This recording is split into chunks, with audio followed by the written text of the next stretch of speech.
మహాభారతం గ్రంథ పరిచయము ప్రాశస్త్యము గురించి చెప్పుకుందాం. ఓం నారాయణం నమస్కృత్య నరం చైవ నరోత్తమం దేవీం సరస్వతీం వ్యాసం తతో జయముదీరయేత్. వ్యాసప్రోక్తమైనటువంటి సంస్కృత మహాభారతం ఈ మంగళాచరణంతో ప్రారంభమవుతుంది. దీని అర్థం ఏమిటి?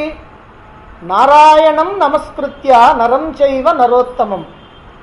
నరుడైనటువంటి అర్జునుడు, నరోత్తమం నరుల్లో శ్రేష్ఠుడైనటువంటి నారాయణుడికి, దేవీం సరస్వతీం సరస్వతీదేవికి, వ్యాసం వ్యాస భగవానుడికి, తతో జయం ఉదీరయేత్. ఇదిగో ఈ జయం అనేటువంటి గ్రంథాన్ని ప్రారంభిస్తూ వీళ్ళందరికీ నమస్కరిస్తున్నాను. ఆ తర్వాత వ్యాస మహర్షిని గురించి ఒక శ్లోకం మనకి చెప్పబడింది. వ్యాసం వసిష్ఠనప్తారం శక్తే పౌత్రమకల్మషం పరాశరాత్మజం వందే శుకతాతం తపోనిధిం. ఇది మనం మహాభారతాన్ని ప్రారంభం చేస్తూ వ్యాస మహర్షిని గురించి మొట్టమొదటిసారిగా ప్రార్థన చేయాలి. వ్యాసం వసిష్ఠనప్తారం, వశిష్ఠుడి యొక్క మునిమనవడైనటువంటి, శక్తే పౌత్రం శక్తి మహర్షికి మనవడైనటువంటి, పరాశరాత్మజం పరాశరుడికి కుమారుడైనటువంటి, శుకతాతం శుకుడికి తండ్రి అయినటువంటి వ్యాసం వ్యాసునికి వందే నమస్కరిస్తున్నాను. ఇలా నమస్కరించి ఇక మహాభారతాన్ని ప్రారంభం చేస్తూ, ఈ మహాభారతం అనేటువంటిది మానవ జీవిత మహేతిహాసం. ఈ మహాభారతం ఏదో కథ కాదు, ఇది మానవుడి యొక్క జీవిత చరిత్ర.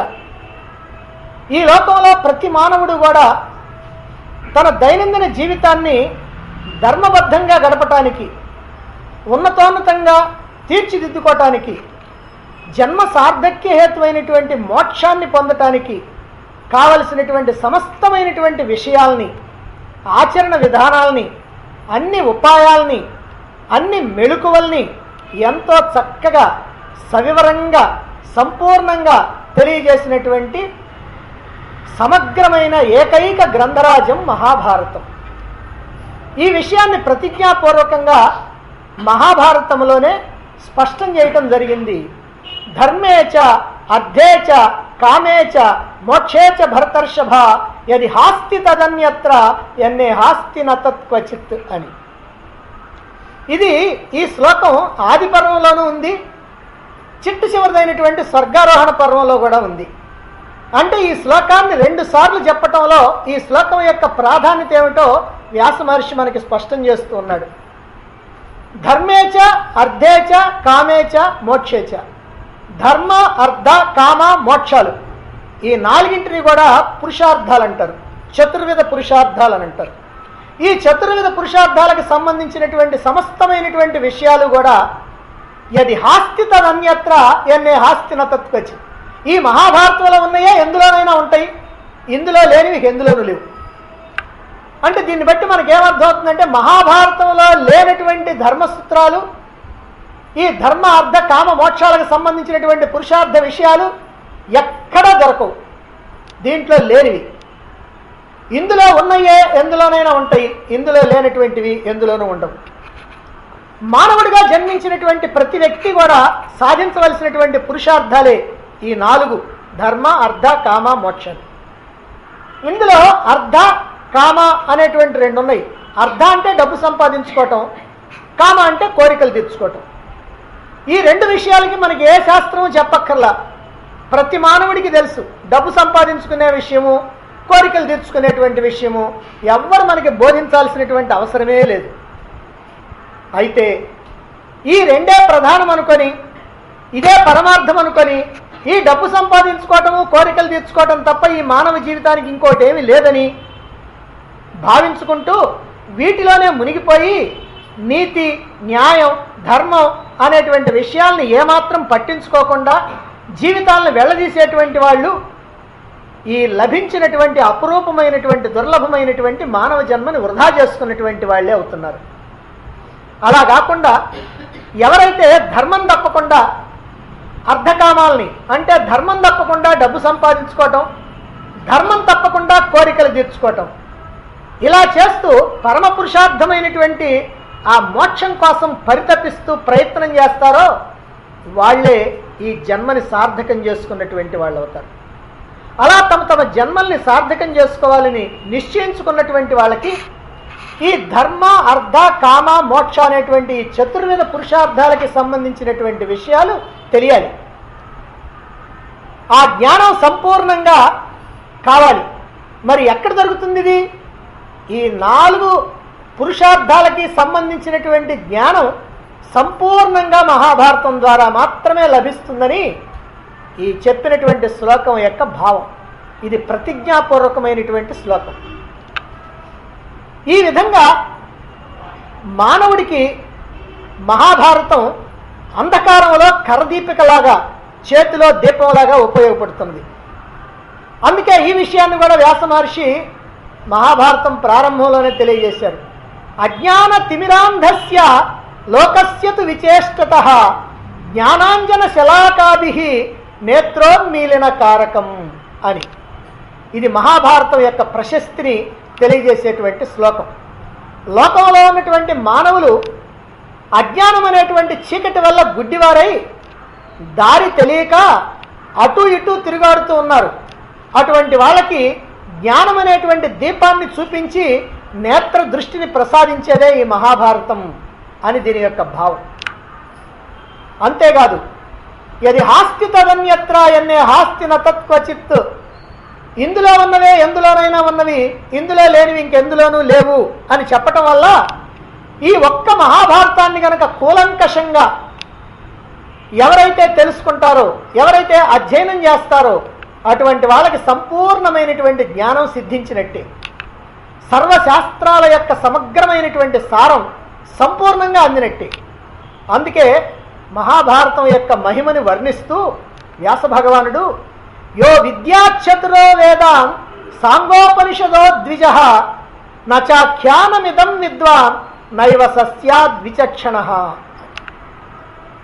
అంటే ఉపనిషత్తులతో సహా చతుర్వేద వేదాంగాల్ని సంపూర్ణంగా తెలిసినటువంటి పండితుడైనప్పటికీ ఈ మహాభారతాన్ని గురించి కనుక తెలుసుకోకపోయినట్లయితే అతడు శ్రేష్ఠుడైనటువంటి విద్వాంసుడిగా పరిగణించబడడు. అంటే వేదాలన్నీ తెలియచ్చు, ఉపనిషత్తులు తెలియచ్చు, వేదాంగాలు తెలియచ్చు, అయినా సరే అతడికి గనక మహాభారతం తెలియకపోయినట్లయితే అతడు సంపూర్ణమైనటువంటి విద్వాంసుడిగా పరిగణించబడడు అని ఈ ప్రతిజ్ఞావాక్యం చెబుతూ ఉంది. కాబట్టి ప్రతి మానవుడు కూడా ఈ మహాభారత ఇతిహాసాన్ని తెలుసుకొని తీరాలి. అటువంటిది ఈ గ్రంథం. అందుకే మనకి స్వాతంత్రం రాకముందు, ఆ తర్వాత వచ్చిన తర్వాత కొత్తల్లో రాజకీయ నాయకులు ఎవరైనా సరే మహాభారతం తెలియనటువంటి నాయకుడే లేడు. సరే, ఇప్పుడంటే తెలిసినటువంటి వాళ్ళు చాలా అరుదుగా ఉంటారు. ఎందుకు అనంటే మహాభారతంలో పరిపాలకులకి కావలసినటువంటి విషయాలన్నీ ఉన్నాయి. ఇది విచిత్రమైనటువంటి విషయం. మహాభారతాన్ని ఏ దృష్టితో చూస్తే ఆ దృష్టితో కనపడేటువంటి గ్రంథం. అందుకే ప్రతి వాళ్ళు కూడా తెలుసుకోవాలి అని చెప్పటం. అటువంటి అద్భుతమైనటువంటి గ్రంథాన్ని అందించినటువంటి గ్రంథకర్త ఎవరు? ఆయనే వ్యాస మహర్షి. ఆయన ఎటువంటి వాడు? సర్వధర్మాలకు నిలయమై పంచమ వేదంగా పరిగణించబడినటువంటి ఈ మహాభారత గ్రంథాన్ని లోకానికి అందించినటువంటి మహామహితాత్ముడు వ్యాస మహర్షి. మహర్షుల్లో సుప్రసిద్ధుడైనటువంటి వాడు. అష్టాదశ పురాణాలు అంటే 18 పురాణాలని సామాన్యమైనటువంటి మానవులకి అందించినటువంటి వాడు. సామాన్య మానవులకి సైతం భగవంతుని మీద భక్తిని కలిగించడం కోసం భగవంతుని యొక్క అవతార విశేషాలతో, భక్తుల యొక్క చరిత్రతో భాగవత మహాగ్రంథాన్ని రచించినటువంటి మహానుభావుడు. ఇక ఉపనిషత్తుల సారము, బ్రహ్మ విద్య ప్రతిపాదితము, యోగశాస్త్రము అయినటువంటి భగవద్గీతని ఈ మహాభారత మధ్యంలో ఇరికించి మనందరికీ అందించినటువంటి పరమ జ్ఞానస్వరూపుడు. ఇక అత్యున్నతమైనటువంటి సాధకులు, పండితులు, జిజ్ఞాసువులైనటువంటి మహాత్ముల యొక్క సమస్తమైనటువంటి సందేహాలు నివృత్తి చేయటం కోసం బ్రహ్మసూత్రాలను రచించినటువంటి ప్రజ్ఞా దురంధరుడు. ఒక్కటిగా ఉన్నటువంటి వేద మంత్రాల్ని ఋగ్వేదం, యజుర్వేదం, సామవేదం, అధర్వవేదం అని 4 వేదాలుగా విభాగం చేసి వాటిని లోకంలో ప్రచారం చేయించినటువంటి ప్రతిభాశాలి వేదవ్యాస మహర్షి. ఈ వేదవ్యాస మహర్షికి అనేకమైనటువంటి పేర్లున్నాయి. ఈయన ద్వైపాయనం అనేటువంటి హ్రదంలో పుట్టినటువంటి వాడు కనుక ద్వైపాయనుడు అనేటువంటి పేరుంది. నల్లగా ఉంటాడు కనుక కృష్ణద్వైపాయనుడు అనేటువంటి పేరుంది. సత్యవతి యొక్క కుమారుడు గనక సాత్యవతేయుడు అని అంటారు. పరాశరుడి పుత్రుడు గనక పారాశర్యుడు అనేటువంటి పేరుంది. అలాగే వేద మంత్రాలని 4 వేదాలుగా విభాగించి తన యొక్క శిష్యుల ద్వారా లోకంలో వ్యాపింపజేసినటువంటి వాడు గనక వేదవ్యాసుడు అని లోకంలో ఆయన్ని పిలుస్తూ ఉంటారు మానవులు. అయితే ఇందులో వేదవ్యాసుడు అనేటువంటి పేరే లోకంలో బహుళ ప్రచారంలో ఉన్నటువంటిది. ఆయన సర్వధర్మస్వరూపుడు, ఆగత అనాగత జ్ఞానం కలిగినటువంటి వాడు. అంటే భూత భవిష్యత్ వర్తమానాలన్నీ కూడా ఆయన కళ్ళ ముందు కదలాడుతూ ఉంటాయి. అంటే త్రికాలవేది. ఆయన సూక్ష్మదర్శి. లోక కళ్యాణం కొరకు సామాన్యమైనటువంటి మానవులకి భక్తి మార్గాన్ని, మోక్షార్థులైనటువంటి వారికి మోక్ష మార్గాన్ని చూపించినటువంటి దయానిధి. సంజయుడికి దివ్య దృష్టిని ప్రసాదించినటువంటి అమోఘమైనటువంటి దైవశక్తి సంపన్నుడు. సంస్కృత భాషలో ఉన్నటువంటి పదాల చేత అందంగా నాట్యం చేయించగలిగినటువంటి కళాకారుడు. మనస్సులో ఉన్నటువంటి భావాల్ని వివిధమైనటువంటి రూపాలతో, వర్ణాలతో అద్భుతంగా చిత్రించగలిగినటువంటి చిత్రకారుడు. బహు కఠినమైనటువంటి వేదాంత రహస్యాలన్నిటినీ అందరికీ అర్థమయ్యే విధంగా, హృదయానికి హత్తుకునే విధంగా కథలుగా అందించగలిగినటువంటి ప్రతిభాశాలి. పరమ వైరాగ్యమూర్తి. తన కుమారుడైనటువంటి శ్రీశుకునితో పాటుగా అనేక మంది శిష్యులకి వేదాంగాలు బోధించినటువంటి ఆచార్య శ్రేష్ఠుడు, పరమ గురువు వేదవ్యాసుడు. ఈయన సాక్షాత్తు నారాయణాంశ సంభూతుడు. అందుకనే భగవద్గీతలో మునీనామప్యహం వ్యాసః అని భగవానుడు తెలియజేస్తాడు. మునుల్లో నేను వ్యాసుణ్ణి అని అంటాడు. ఆయన సర్వజ్ఞుడు, మేధాసంపన్నుడు. వ్యాసునితో పోల్చటానికి మరొకరెవరూ మనకి దొరకరు. అందుకే వ్యాస మహర్షిని సరస్వతి ఆవాసము అని అన్నారు. అంటే వ్యాసుడు సరస్వతీదేవి నిలయమట. ఎందుకని?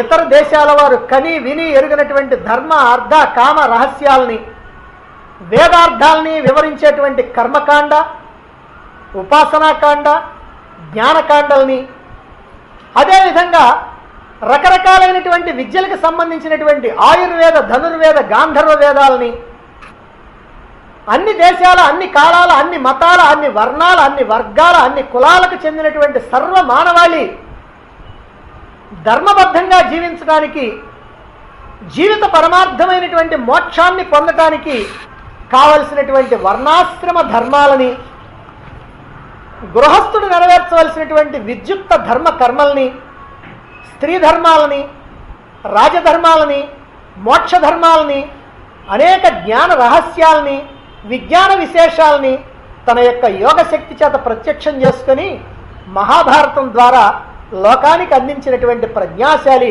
భగవాన్ శ్రీ వేదవ్యాస మహర్షి. మరి వ్యాసుడు ఈ మహాభారత గ్రంథాన్ని ఎందుకు రచించటం జరిగింది, ఎలా జరిగింది అనేటువంటి విషయాన్ని ఇప్పుడు తెలుసుకుందాం. మొదట్లో వేద మంత్రాలన్నీ కూడా కుప్పలు తెప్పలుగా ఒక్కటిగానే ఉండేవి. ఎందుకనంటే వేద మంత్రాలు అంటే ఇవన్నీ కూడా ఋషులు దర్శించినటువంటివి లేదా విన్నటువంటివి. అందుకనే వీటిని శృతులు అని కూడా అన్నారు. ఎవరెవరు ఏ మంత్రాలను దర్శించారో, ఎవరెవరు ఏ మంత్రాలను విన్నారో ఆ మంత్రాలన్నీ కూడా అలా కుప్పలు తెప్పలుగా పడి ఉన్నాయి. అనేకమైనటువంటి సంవత్సరాలుగా, యుగాలుగా అలా పడి ఉన్నాయి.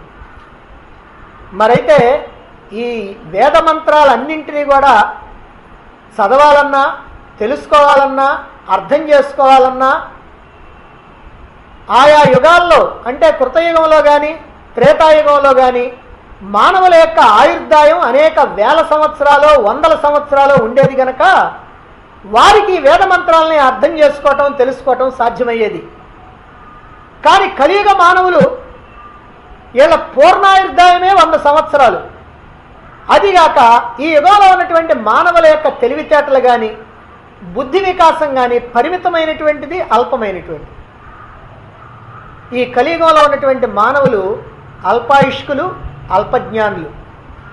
అందువల్ల వీళ్ళు ఈ వేద మంత్రాల యొక్క రహస్యమైనటువంటి అర్థాలని, అందులో ఉన్నటువంటి గూఢమైనటువంటి విషయాల్ని తెలుసుకోవాలి అని అంటే చాలా కష్టమని, అసాధ్యమని భావించినటువంటి వ్యాస మహర్షి కలియుగానికి ముందే ద్వాపరయుగం చివరిలో ఒక్కటిగా ఉన్నటువంటి వేద మంత్రాల్ని ఋగ్వేదం, యజుర్వేదం, సామవేదం, అధర్వణ వేదం అని 4 వేదాలుగా విభాగన చేసి వాటిని తన శిష్యులైనటువంటి పైలుడు, వైశంపాయనుడు, సుమంతుడు, జైమిని అనేటువంటి 4గురికి పంచి ఆ 4గురి చేత ఈ లోకంలో ప్రచారం చేయించడం జరిగింది. ఈ విధంగా సర్వ మానవాళికి కూడా ఈ వేద విజ్ఞానం అందుబాటులోకి వచ్చింది. అయినప్పటికీ వ్యాస మహర్షిలో ఇంకా ఏదో వెలితి, ఏదో కొరత, ఏదో అసంతృప్తి. ప్రాపంచికమైనటువంటి విషయాల్లో మునిగిపోయి ఈ వేద విజ్ఞానాన్ని పట్టించుకోకుండా జీవితాన్ని దుఃఖభాజనం చేసుకునేటువంటి సామాన్యులకు కూడా ఈ జ్ఞానాన్ని ఎట్లా అందించటమా అని ఆయనలో తపన ప్రారంభమైంది. విపరీతమైనటువంటి ఆరాట పడుతూ ఉన్నాడు. దానితో బ్రహ్మను గురించి తపస్సు చేశాడు. అప్పుడు బ్రహ్మ ప్రత్యక్షమయ్యాడు. ప్రత్యక్షమై వ్యాసుడికి ఒక మార్గాన్ని, ఉపాయాన్ని తెలియజేశాడు. అలా బ్రహ్మచేత అనుజ్ఞాతుడై వ్యాస మహర్షి వేదాలు, వేదాంగాలు, వేదాలకు అంతంలో ఉన్నటువంటి ఉపనిషత్తుల్లో ఉన్నటువంటి అనేకమైనటువంటి తత్వరహస్యాల్ని, వివిధ శాస్త్రాలు, ఇతిహాసాలు, పురాణాల్లో చెప్పబడినటువంటి అనేక కథలు, సంఘటనలు, ఉపాఖ్యానాల్ని, భూత భవిష్యత్ వర్తమానాలకు సంబంధించినటువంటి అనేక విషయాల్ని, బ్రాహ్మణ, క్షత్రియ, వైశ్య, శూద్ర అనేటువంటి 4 వర్ణాల వారికి విధించబడినటువంటి విద్యుక్త కర్మల్ని, బ్రహ్మచర్య, గృహస్థ, వానప్రస్థ, సన్యాస అనేటువంటి 4 ఆశ్రమాల వాళ్ళ యొక్క ధర్మాల్ని, విధుల్ని, కృత, త్రేత, ద్వాపర, కలి అనేటువంటి 4 యుగాల్లో ఉన్నటువంటి రాజవంశాల యొక్క, మహర్షుల యొక్క చరిత్రల్ని, పృథ్వీ, సూర్య, చంద్ర, గ్రహ, నక్షత్ర, తారకల యొక్క ప్రమాణాలని, పరిణామాల్ని, పవిత్రమైనటువంటి తీర్థాలు, దేశాలు, నదులు, సముద్రాలు, పర్వతాలు, వనాలు మొదలైనటువంటి వాటి యొక్క వర్ణనల్ని, ఇక దేవతలుగా, మనుష్యులుగా, జంతువులుగా, పక్షులుగా, క్రిమికీటకాలుగా వేర్వేరు యోనుల యందు ఈ జీవుళ్ళు జన్మించడానికి కలిగినటువంటి కారణాలని, ఇంకా కురువంశం యొక్క విస్తరణ క్రమాన్ని, అలాగే బ్రహ్మాది దేవతల చేత, నారదాది దేవర్షుల చేత, సకల మహర్షి ముని గణముల చేత, విద్యులైనటువంటి మానవాళి చేత పూజించబడేటువంటి శ్రీకృష్ణు యొక్క మహాత్మ్యాన్ని, పాండవాది మహావీరుల యొక్క గుణగణాలని, సత్యపరాయణతని, దుర్యోధనాది దుష్ట చతుష్టం యొక్క దురాచారాలని, దుర్మార్గాల్ని, గాంధారి ధర్మశీలతని, కుంతీదేవి యొక్క ధైర్యాన్ని, సహన సౌశీల్యతని, ద్రౌపదీదేవి యొక్క అనన్య సామాన్య పాతివ్రత్య మహాత్యాన్ని, విదురుని యొక్క ప్రజ్ఞాపాఠవాల్ని, ధృతరాష్ట్రుని యొక్క కౌటిల్యాన్ని తన వాగ్దర్పణం ఏర్పడే విధంగా సర్వలక్షణ శోభితంగా, సర్వధర్మ నిలయంగా ఈ మహాభారత ఇతిహాసాన్ని అందించడం జరిగింది. ఈ మహాభారత గ్రంథం ఎలాంటిది? ధర్మతత్వజ్ఞులైనటువంటి వారు దీనిని సర్వధర్మాలకు నిలయమైనటువంటి ధర్మశాస్త్రము అని అంటారు. ఆధ్యాత్మిక పిపాసులైనటువంటి వారు దీనిని పవిత్రమైనటువంటి వేదాంత శాస్త్రము అంటారు. ఇక ఐతిహాసికులైనటువంటి వారు దీనిని ఇతిహాసము అంటే చారిత్రక సత్యము అంటారు. పౌరాణికులైనటువంటి వారు దీన్ని సమగ్రమైనటువంటి పురాణ సముచ్చయం అంటారు. ఇక లాక్షణికులు దీనిని సర్వలక్ష్య సంగ్రహం అని చెబుతారు. ఆర్థికవేత్తలైనటువంటి వారు దీన్ని ప్రముఖమైనటువంటి అర్థశాస్త్రమని, నీతి కోవిదులు దీన్ని నీతి శాస్త్రమని, కవి పొంగవులు ఇది ఒక అపురూపమైనటువంటి మహాకావ్యమని, రాజనీతిజ్ఞులు దీని రాజనీతి శాస్త్రమని ప్రశంసే విధంగా ఎవరు ఏ దృష్టితో అధ్యయనం చేస్తే వారికి ఆ దృష్టితోనే కనిపించేటట్టుగా, ఎవరికి ఏమి కావలసి వస్తే వారికి దానినే అందించే విధంగా వేద విజ్ఞాన ఖని అనదగినటువంటి వేద వ్యాసుడు ఈ సర్వధర్మ స్వరూపమైనటువంటి మహాభారతాన్ని ఎక్కడ రాశాడు? హిమపర్వత పంక్తుల యందలి కొండ గుహలో ఉన్నటువంటి తన ఆశ్రమంలో దర్భాసనం మీద శుచి అయి కూర్చొని ధ్యానమగ్నుడై జ్ఞానదృష్టితో ఆది నుండి అంతం వరకు ఈ సమస్తమైనటువంటి గ్రంథాన్ని కూడా ప్రత్యక్షంగా తన మనస్సులో దర్శించి ఈ లోకానికి అందించడం జరిగింది. భారతం పంచమో వేద సర్వశ్రుతి సమూహోయం అని అంటారు. ఈ భారతం పంచమ వేదమని, సర్వశ్రుతి సమూహోయం అంటే అన్ని శృతుల యొక్క, అంటే అన్ని వేదాల యొక్క సమాహారమని చెబుతూ ఉంటారు పెద్దలు. అంటే 4 వేదాల యొక్క సారము కూడా ఇందులో చెప్పబడింది కనుక ఈ మహాభారతాన్ని పంచమ వేదం, 5వ వేదం అన్నారు. ఒక్కొక్క వేదం కొన్ని విషయాల్ని మాత్రమే చెబుతుంటే ఈ భారతం మాత్రం అన్ని వేదాల్లో ఉన్నటువంటి విషయాల్ని క్రోడీకరించి చెప్పడం జరిగింది. నిజంగా మనకున్నటువంటి 4 వేదాల్లో ఒక్కొక్క వేదం ఒక్కొక్క ప్రధానమైనటువంటి విషయాన్ని తీసుకొని చెబుతుంది. ఇంకా కొన్ని మిగతా విషయాలు ఉన్నప్పటికీ కూడా ఋగ్వేదం సృష్టికి సంబంధించినటువంటి విషయాలను చెబితే యజుర్వేదం స్థితికి సంబంధించినటువంటి విషయాలను చెప్పుద్ది. సామవేదం లయానికి సంబంధించిన విషయాలు చెబితే అధర్ణ వేదం నిరాకార నిర్గుణ పరమాత్మ అయినటువంటి అధర్వుడి గురించి చెబుతూ ఉంటుంది. ఇలా 4 రకాలైనటువంటి విషయాలను 4 వేదాలు చెబుతుంటే ఈ 4ంటిని కూడా మహాభారతంలో పొందుపరిచినటువంటి ప్రజ్ఞా ధురంధరుడు వ్యాస మహర్షి. అయితే ఎందుకు అలా చెప్పాల్సి వచ్చింది? ఏమిటా అవసరం? ఈ వేదాల్లో అన్ని వేదాల్లో ఉన్నటువంటి విషయాలన్నింటినీ కూడా క్రోడీకరించి ఒకే ఒక్క గ్రంథంలో ఎందుకు చెప్పటం?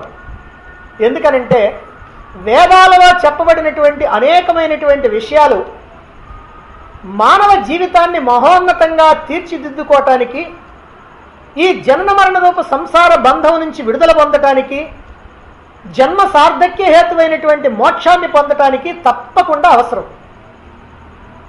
అయితే వేదాల్లో ఉన్నటువంటి విషయాలు మనకు అవసరమే కానీ ఆ వేదాలు మాత్రం సామాన్యునికి అందుబాటులో లేవు. వేద మంత్రాల్లో ఉండేటువంటి భాష అతి నిగూఢంగా ఉంటుంది.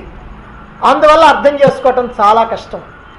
చాలా కష్టం కాదు, 199 మందికి అసాధ్యం, 100కి మాత్రమే అది సాధ్యమయ్యేది. కాబట్టి మరి ఈ మానవులైనటువంటి వాళ్ళంతా తమ యొక్క జీవిత సార్థక్యానికి పాటుపడాలని అనుకున్నప్పుడు, మోక్షానికి ప్రయత్నించాలని అనుకున్నప్పుడు మరి వేద మంత్రాలు ఉపయోగపడకపోతే మరి ఎట్లా వాళ్ళకి ఎలా ఉపయోగపడాలి? అందుకోసమని చెప్పి వ్యాస మహర్షి ఏం చేశాడంటే ఆ వేదాల్లో ఉన్నటువంటి అన్ని విషయాలన్నింటినీ కూడా క్రోడీకరించి ఏవి మానవుడి యొక్క జీవితానికి అవసరమో, ఒక ధర్మాచరణతో ఓ ధర్మమైనటువంటి పద్ధతిలో జీవితాన్ని గడుపుకోవటానికి, చివరిలో మోక్షాన్ని పొందటానికి ఏవి అవసరమో వాటన్నింటినీ కూడా క్రోడీకరించి అందించడం జరిగింది. సామాన్యంగా కలియుగంలో ఉన్నటువంటి మానవులకి ఓపిక తక్కువే, తీరిక తక్కువే. కాబట్టి ఓపిక తీరిక లేనటువంటి వాళ్ళకి ఇన్ని గ్రంథాలు తిరగేయాలన్నా, అర్థం కాకపోయినా సరే అర్థం చేసుకోవడానికి ప్రయత్నించాలన్నా అంత ఓపిక ఉండదు. అందువల్ల వాటి జోలికి పోరు. కాబట్టి వ్యాస మహర్షి ఆ వేద విజ్ఞానాన్ని, ఆ వేద రహస్యాల్ని ఈ మహాభారతం అనేటువంటి ఇతిహాసం ద్వారా సామాన్య మానవులకు కూడా అందుబాటులోకి తేవటం జరిగింది. మనకి ఏదైనా జబ్బు చేసిందనుకోండి, ఆ జబ్బుని తగ్గించుకోవడానికి మనం మందు వాడాలి. పూర్వకాలంలో అయితే నాటు మందులు ఉండేవి. ఆ నాటు మందులు ఎలా ఉంటాయనంటే కటికి చేదుగా ఉంటాయి. నాలుక మీద పెట్టుకుంటే నాలుక కోసుకుపోయినట్టుగా ఉండేది. అయినప్పటికీ కూడా పూర్వకాలంలో ఉన్నటువంటి వాళ్ళు జబ్బులు తగ్గడానికి అంతకంటే గత్యంతరం లేదు కాబట్టి ఆ మందులే వేసుకునేవాళ్ళు. అయితే ఈ కాలంలో ఏం చేశారంటే మరి మందేమో చేదుగానే ఉంటుంది కొన్ని, మరి ఆ చేదుగా ఉన్నటువంటి మందుని మరి ఇవ్వాలా ఎలా, అందుకోసం అని చెప్పి ఒక క్యాప్సూల్ తయారు చేసి ఆ చేదు మందుని క్యాప్సూల్లో పెట్టి మనకిస్తారు. ఇస్తే మనం ఏం చేస్తాం, ఆ క్యాప్సూల్ వేసుకుంటాం అనుకోండి, హాయిగా వేసుకుంటాం, ఎందుకంటే ఏమి చేదు ఉండదు. లోపలికి పోయిన తర్వాత క్యాప్సూల్ కరిగిపోద్ది, మందేమో పనిచేస్తుంది, జబ్బేమో తగ్గుద్ది. కాబట్టి ఇది ఒక ఉపాయం అన్నమాట. మరి మానవుడికి ఈ జనన మరణ రూప సంసారం అనేటువంటి జబ్బు ఉంది కదా, ఈ జబ్బు కనుక తగ్గాలి అంటే వేద విజ్ఞానం అనేటువంటి మందు కావాలి. మరి ఈ మందేమో ఒక పట్టాన మనం దాని జోలికి పోం. ఎందుకనంటే చేదు మందులాగా ఆ వేదాలని వాటిని కనుక చూస్తూ ఉంటే మనకి ఒక్క 10 నిమిషాల్లోనే ఎంత విసుగొస్తుందంటే 10 రోజులు విసుగొచ్చేస్తుంది. మరి ఈ మందుని కనుక మనం స్వీకరించకపోతే ఈ జనన మరణ రూప సంసారం అనేటువంటి జబ్బేమో తగ్గదు. కాబట్టి దాన్ని వదిలేయడానికి వీల్లేదు. అందుకే ఈ వేద విజ్ఞానం అనేటువంటి అద్భుతమైనటువంటి మందుని మహాభారతం అనేటువంటి క్యాప్సూల్లో పెట్టి మనకు అందించాడు ఈ జగద్వైద్యుడైనటువంటి వేదవ్యాస మహర్షి.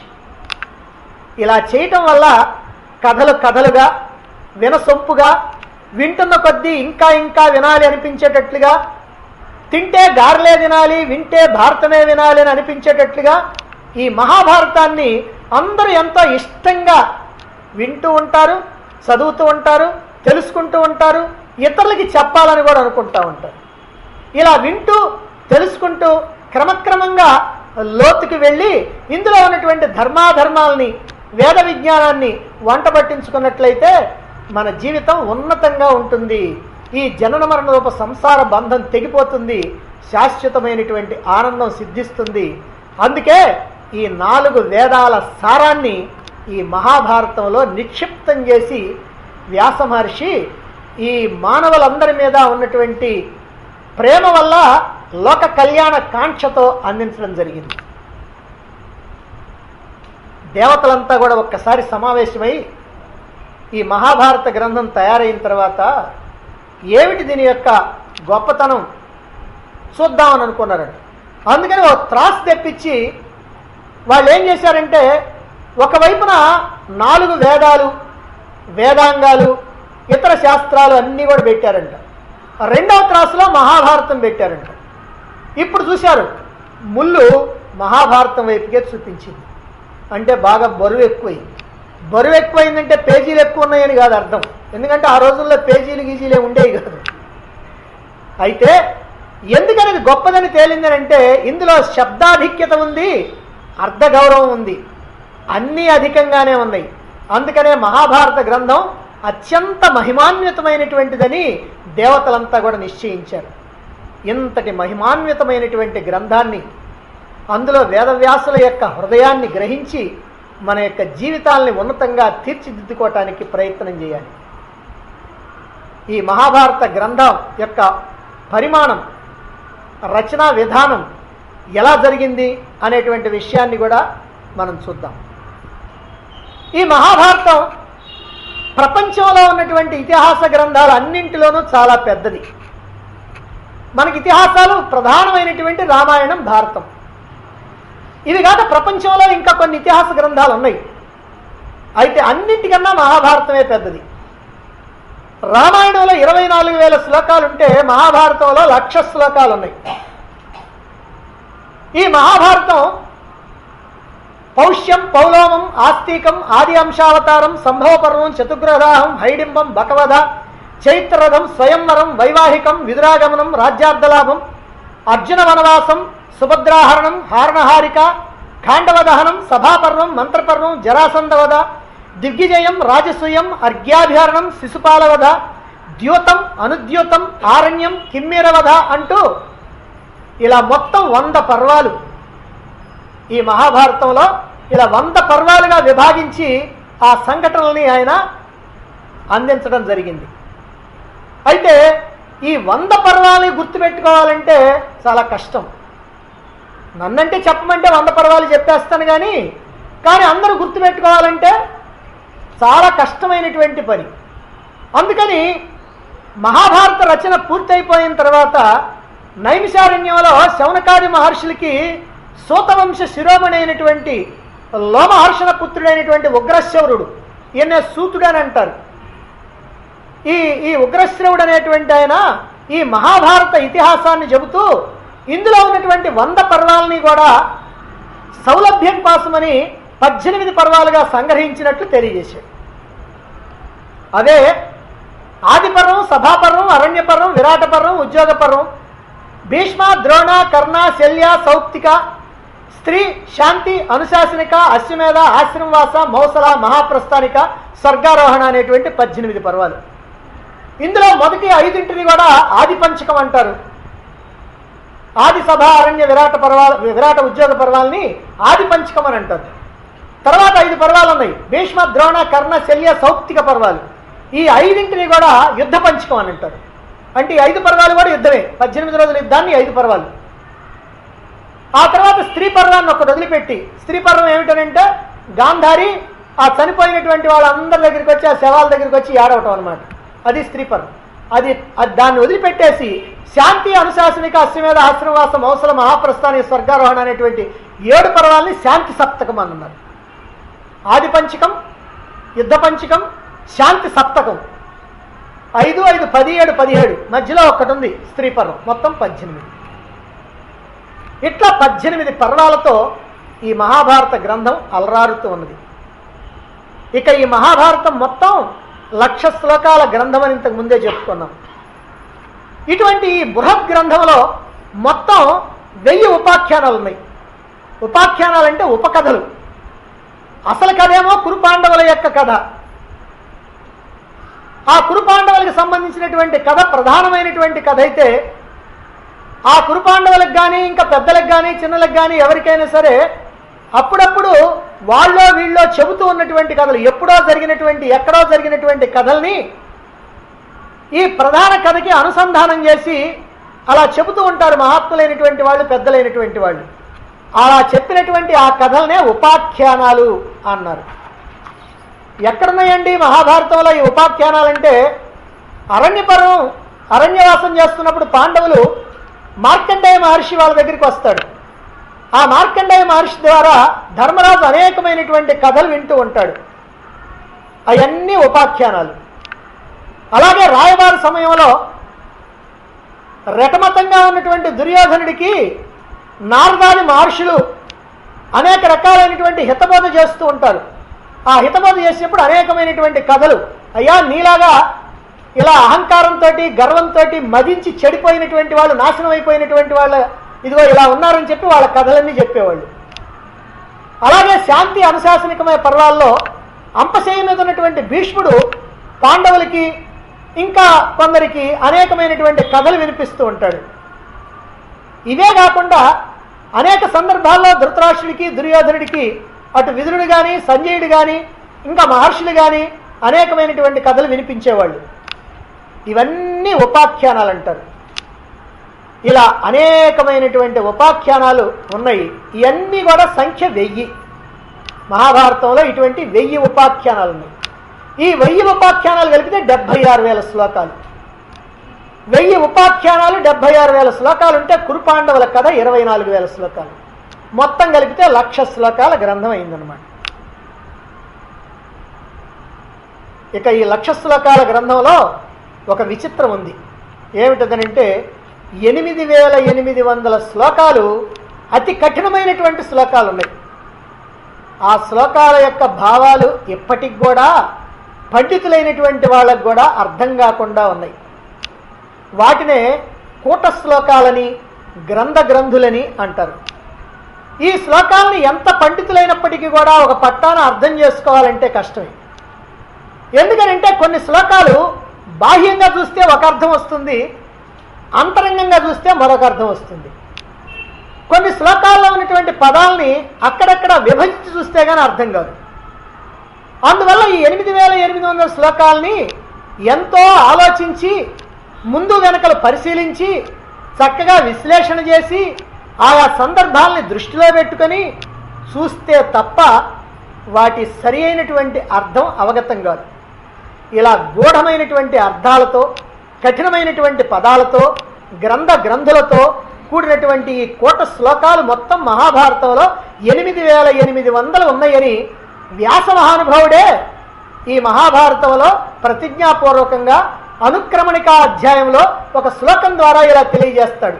అష్టౌ శ్లోక సహస్రాణి అష్టౌ శ్లోక శతాని చ అహం వేత్తి శుకం వేత్తి సంజయో వేత్తి వానవ అని.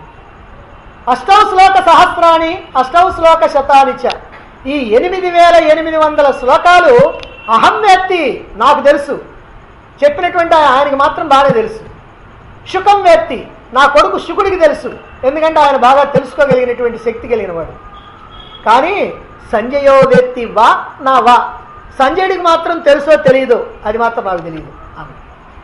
అంటే అర్థం ఏమిటనమాట, ఆనాడున్నటువంటి సంజయుడికి కూడా సంస్కృత భాష మాట్లాడుకునేటువంటి, సంస్కృత భాష మామూలుగా మాట్లాడుకునేటువంటి రోజుల్లోనే సంజయుడు లాంటి మహానుభావుడికి ఈ శ్లోకాల యొక్క అర్థం తెలుసో తెలియదో అన్నారు అని అంటే మరి ఈ శ్లోకాలు ఎలాంటివో మనం అర్థం చేసుకోవచ్చు. అందుకే నైమిషారణ్యంలో శౌనకాది మహర్షులకి ఈ మహాభారత ఇతిహాసాన్ని వినిపిస్తున్నటువంటి సూత మహర్షి ఈ సందర్భంలో ఇలా అంటున్నాడు. తచ్శ్లోకకూటం అద్యాపి గ్రదితం సుహృఢం మునేహే భేత్తుం న శక్యతే అర్ధస్య గూఢత్వాత్ ప్రసృతస్య చ.